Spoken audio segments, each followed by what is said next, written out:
I-44 in between Oklahoma City and Tulsa. Left my house not too long ago. I'll give you a short rundown of what the plan is for this load, and then I'll talk about the lease situation. So I'm driving to Ochelata, Oklahoma, which is on the Kansas border north of Tulsa. There's a Walmart distribution center there. I'm going to go there and see if they will let me take an empty trailer out. I don't know why they didn't call and ask them if they'll let me have an empty trailer. They're just going to have me drive up there and check. And it's like a 140-mile drive from Oklahoma City to go up there and just check. And most likely they're not going to let me have an empty. That is, this will be the second time that I've gone to a warehouse or distribution center to try to get an empty. First time they wouldn't let me have an empty. We'll see if Walmart will let me have an empty. But after that, I'm going back down to Kimberly Clark. Whether I get an empty or not, I think Walmart's the only place in anywhere near here that has an empty. Because I was in Oklahoma City and they looked for an empty in Oklahoma City, and they ended up having me go to Ochelata for an empty. So that tells me that there isn't an empty around here anywhere. I don't know why they didn't just call Walmart and ask, but I asked the driver manager that when they put this load on me, I said, is Walmart going to let me have an empty? And he said, I don't know. We'll find out. Motherfucker, why don't you just call and ask? I didn't say that. But hey, they're paying me to go drive up there and check. So if they want to pay me $60, which is about how much I'm going to make to drive 140 miles up there to check, if they want to pay me $60, $65 to go up there and check rather than call, then I'll do that. You know, I'm out here to run miles. If they want to have me running stupid miles and they want to pay me for it, I don't care. That's on them. Like, I don't care what kind of miles I do as long as I'm getting paid for them. So I'll drive up to Ochelata. This is actually a good thing for me. I like it because this was initially just going to be like a 400-mile day for me. Now it's turning into like a 550-mile day for me. I'm making a lot more money today. So I'm happy. It's all good. I got no complaints. But from Kimberly Clark, I'm going to drop back down to the I-40, and I'm going to shoot. Is this another slow trailer or another slow truck in front of me? I just passed somebody that's going like 63. I think I might have to pass somebody else here in a second. We're on a little hill though. We'll see how fast he goes once we crest this hill. Damn, that four-wheeler got in really close in front of that truck behind me.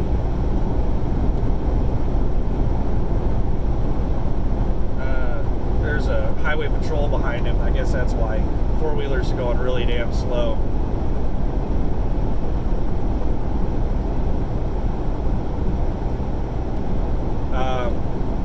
But I'm going to drop down to the I-40, take that across Arkansas to almost Tennessee, but not quite. We're going not to Memphis, not Memphis, Tennessee, but West Memphis, Arkansas, to the, now that the cop's a little ways down the road, the four-wheelers are hopping back out and hammering down. We have a terminal in West Memphis. I'm going to drop the trailer there.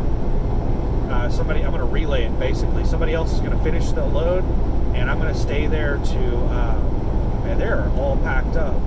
California plates, Volkswagen hatchback. It has a big bag on top of it full of crap, and then the car itself is full of crap. So they're headed cross country, halfway across country.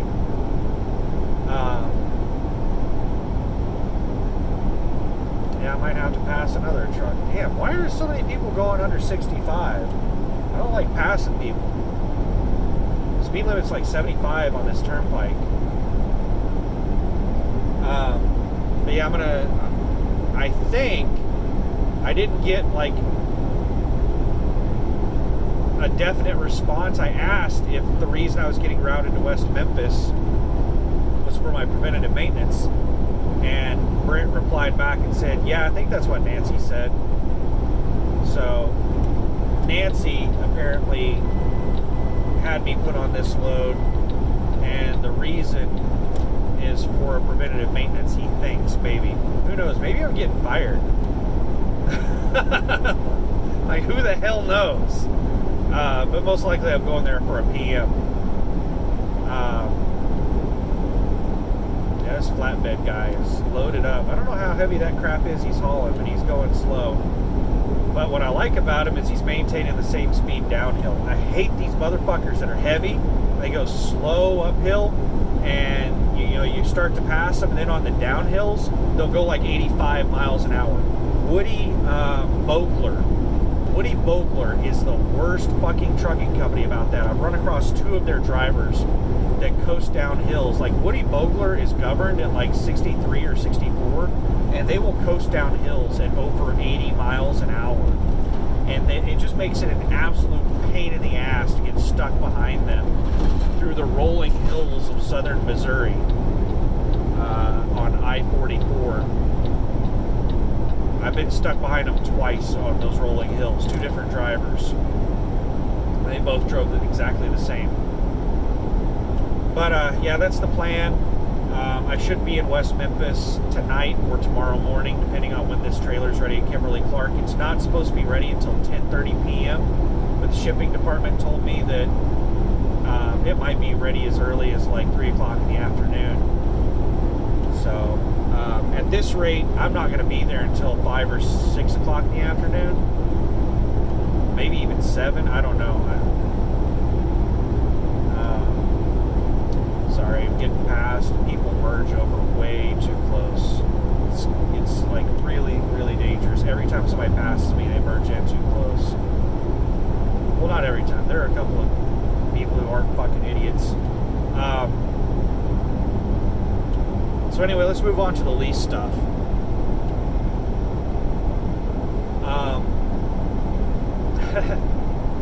So I don't think I'm going to be able to start the process of buying a truck until I actually get on with the lease department, because I asked Christina to call me so that we can talk about it. I sent her a message and asked her if I could get read-only access to the load board so I could start reviewing the freight rates, and she said no, not until they start the process of hiring me on as a lease driver. Can they give me access to the load board? And I asked if there was any checklist of stuff that I needed to do before I got on lease, and she said no, the only thing that you can do before we start the process is get your EIN. So I've already got my LLC created. I have an EIN. I messaged my bank this morning to ask about getting a business checking account set up, and a commercial loan to buy a truck. I asked them, like, what's the process to do those two things. I sent them an email, and I'm waiting to hear back on that. But I asked, after she responded with that, I asked her if she'd call me whenever she got some time, and I didn't. That was basically all I said. But I want to, like, if I can't get access to the load board, then I know she has access. So I want to, like, get her to look at a couple of locations and loads for me and give me an idea of the rates. And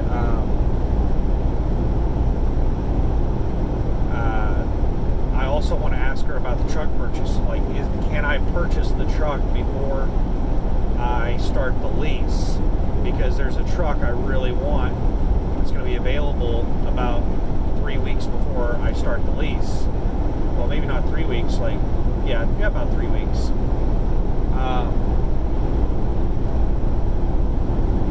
But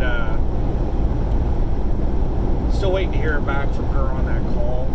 There's only like 2 people in the lease department, Christina and Tom. They're both really busy, so I don't even know if she'll have time to call me today.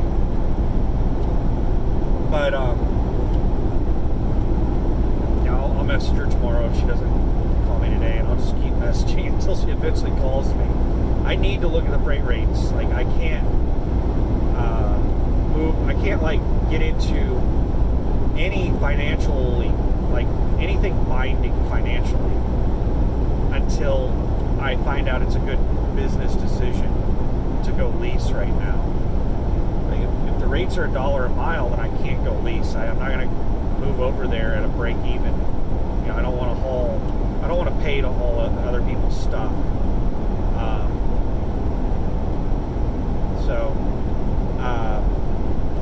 The reason that I'm really pressed on it right now is those trucks that I found, they sold them all.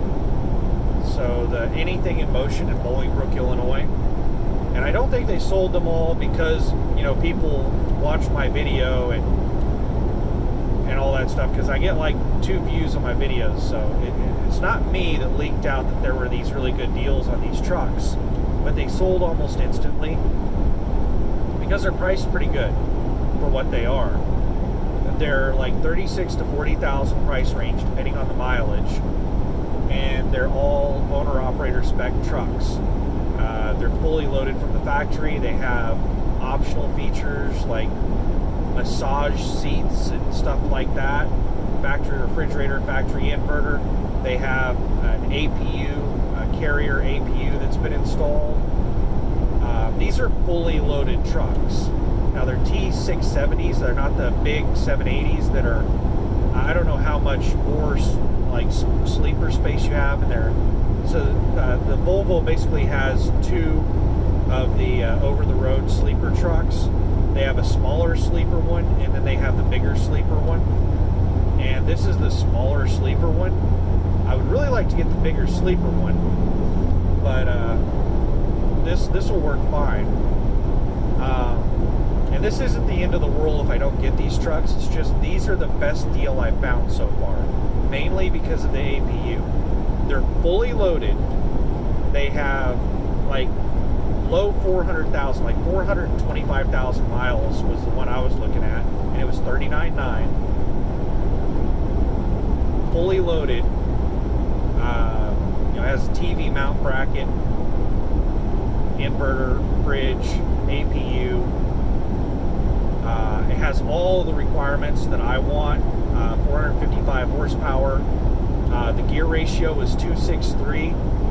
I'm not sure, like, I haven't seen a 263 gear ratio. I think he might have meant 264, but hey, it's close enough to 264. 264 to 3.2 is the gear ratio that I want.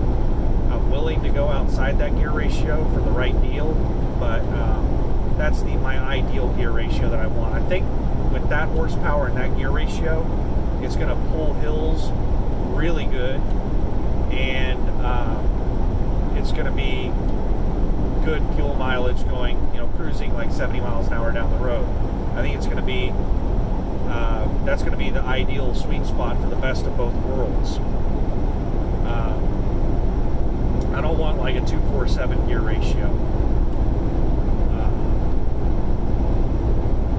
But anyway, it meets all of my requirements, and then almost everything aside from being the bigger sleeper version. That's the only thing I can think of that it doesn't have. It meets every one of my optional, like, want things. It has the workstation, the table, and the booth in the bottom bunk. And also, I really want a white one. All the ones that they had available were red and blue, I think. And he said that they have 2 of them coming in right now. A white one and a gray one. He said the gray one doesn't have an APU. The white one does. The white one is the exact same spec of the other ones I was looking at.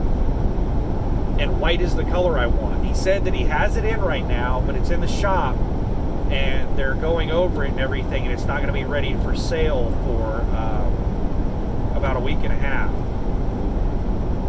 So that's the reason I want to talk with Christina, is to find out, like, can I buy this truck before I start the lease process? The thing is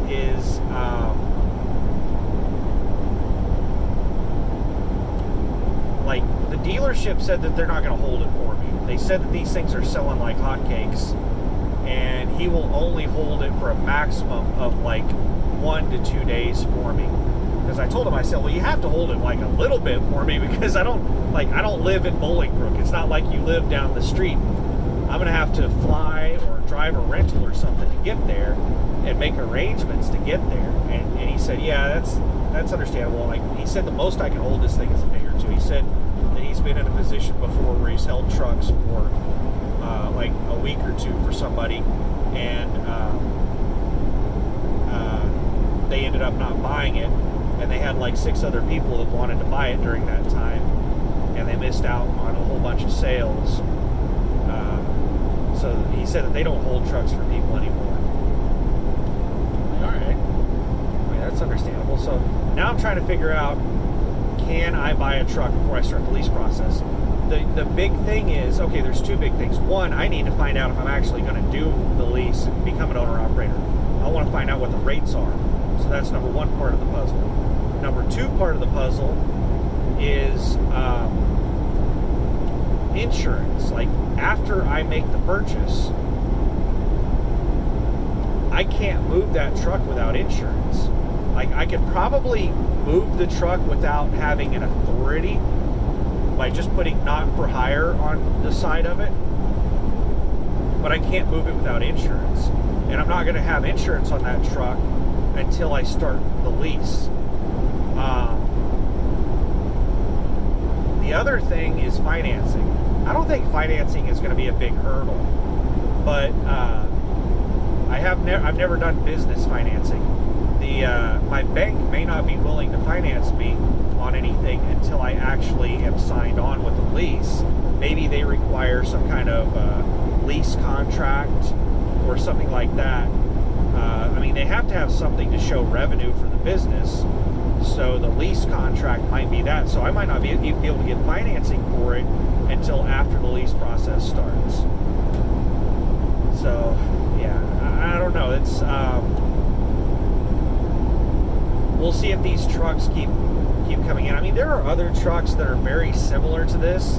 Like, this isn't just some massive rare unicorn that's never going to happen again. It is the best deal I've found so far. I really, really want this white Volvo.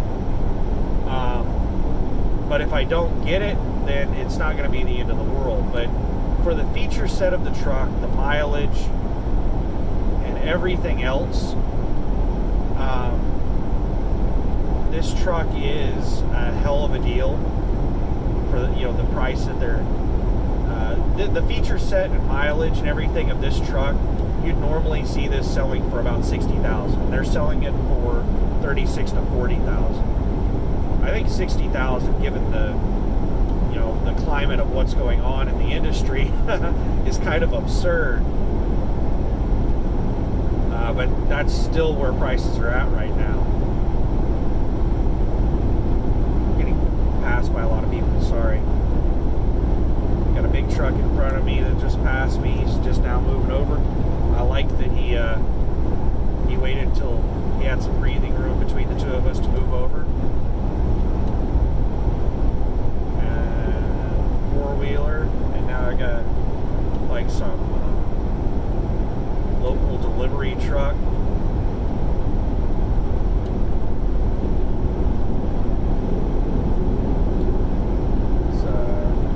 What the hell is the term for that? It's one of those, like, it's a tractor with a permanently attached short trailer, a box truck. I think that's what they call them, a box truck.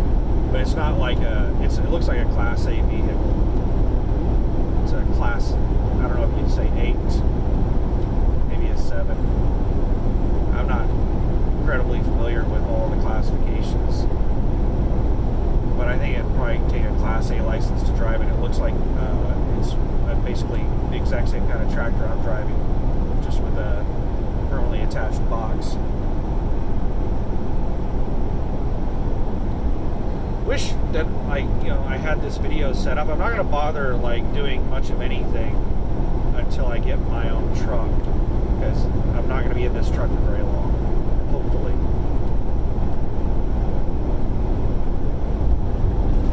But that's what's going on right now. I'm stressing quite a bit about the whole lease and getting into business for myself and all that. It just seems like there's a whole bunch of stuff that I need to do.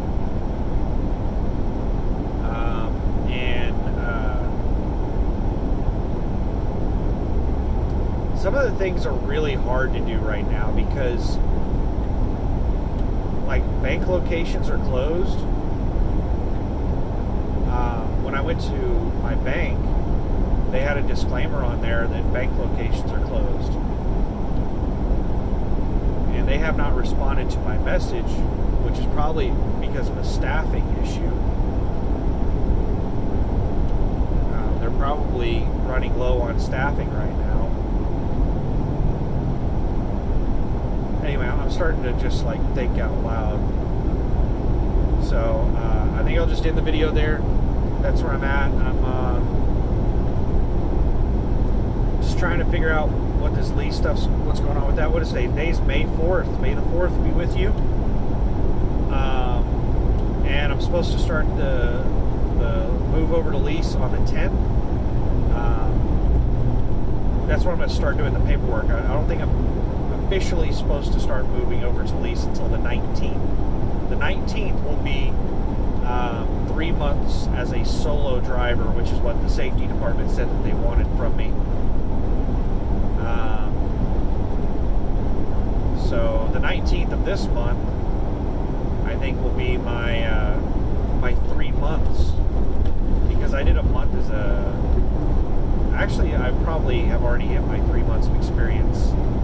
It just all depends on how that they're recording it, because I was hired on and did orientation and then sat for a week waiting on a trainer, and then I did a month of training, and then I went solo. So I don't know how they count that. But if they are firing me when I get to Memphis, then I should have the 3 months to get on someplace else. Especially because most places consider a CDL school as driving experience. Some places consider it to be 3 months experience. So, who knows? I doubt they're going to fire me. Like, I've been a pain in their ass, but they've been a bigger pain in my ass. I'm just trying to get paid for the work I'm doing. I mean, they're already screwing me over on so much stuff. I'm just trying to get paid on the stuff that I'm supposed to get paid on. So I don't know. I don't think they're going to fire me. But maybe I complain enough that they're going to get rid of me.